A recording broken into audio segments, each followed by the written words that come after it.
Julie. Bien, bonjour à tous. Alors moi, bon, je suis un jeune militant comme un certain nombre d'autres ici. Je suis là depuis pas très longtemps et j'aimerais aussi à ma manière amener ma contribution symbolique pour essayer de trouver une solution pour sortir de l'état dans lequel l'EPS est aujourd'hui. Voilà. Alors tout d'abord, je pense qu'avec les 5 années qui viennent de s'écouler, et dont le bilan est relativement bon, on a quand même eu un gros problème. On a eu un décalage entre le discours qu'on a affiché et le programme sur lequel on s'est fait élire, et ce qu'on a fait réellement. Alors je ne suis pas là pour polémiquer, pour savoir si ce qu'on a fait dans la pratique est bien ou pas. Je constate juste qu'on est dans un syndrome auquel aucun parti socialiste européen n'échappe, si vous remarquez bien. Que ce soit l'ESPD allemand avec Gerhard Schröder, un peu avant le Parti travailliste avec Tony Blair, ou plus récemment le PASOK grec, ou encore le PSOE espagnol. Et vous remarquerez que ces partis socialistes, auxquels le Parti socialiste français s'ajoute désormais en termes de symptômes, lorsqu'ils sont repassés dans l'opposition, et c'est ce qui risque de nous arriver aussi, ont eu beaucoup de mal et ont toujours beaucoup de mal à en sortir, pour la bonne et simple raison qu'il y a cette contradiction entre le discours qu'ils affichent et ce qu'ils ont fait réellement lorsqu'ils étaient aux responsabilités. Et c'est pour cette raison qu'ils se sont fait doubler sur leur gauche par des partis plus à gauche, c'est le cas de Syriza notamment, c'est le cas de Podemos en Espagne, ou de partis plus à droite, comme celui du Nouveau Centre espagnol, ou comme dans le cas de la France, En Marche.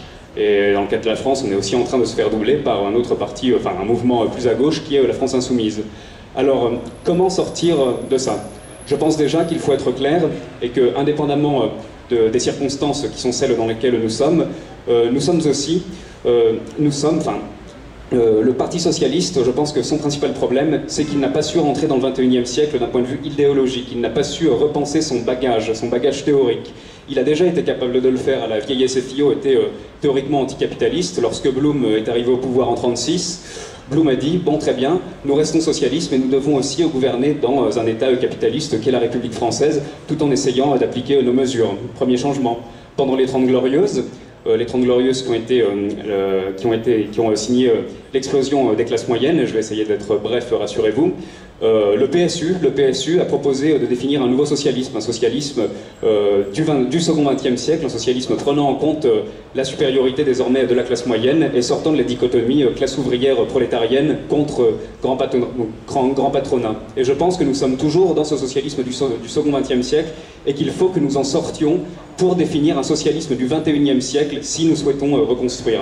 C'est ça ma conviction profonde sur l'état du PS, indépendamment de savoir quelle ligne on choisira après, si c'est une ligne social-libérale ou une ligne plus à gauche, mais il ne faut plus qu'il y ait cette contradiction-là. Donc je pense, si le PS veut survivre et aussi ne pas se faire doubler par la France Insoumise et par les forces plus libérales comme En Marche, et c'est là-dessus que j'achèverai mon intervention, qu'il faut que nous réaffirmions clairement notre attachement à l'Europe. Mélenchon aurait pu pasokiser le PS, il n'a pas réussi parce qu'il est ambigu sur les questions européennes, parce qu'il est également ambigu sur les questions républicaines. Ça n'est pas notre cas, c'est encore un levier qu'il nous reste et qu'il faut, je pense, que nous activions pour pouvoir rester un parti de gouvernement et un parti d'opposition crédible. Voilà, je terminerai là. Donc tout ça pour dire que je pense qu'il faut que nous entrions dans le XXIe siècle, que nous fassions un Épinay des années 2010 ou même plus tard, mais pas trop tard non plus, avant qu'il ne soit trop tard. Et donc j'espère, comme vous tous j'imagine, que le PS reviendra au pouvoir et saura aussi rentrer dans le XXIe siècle. Je vous remercie.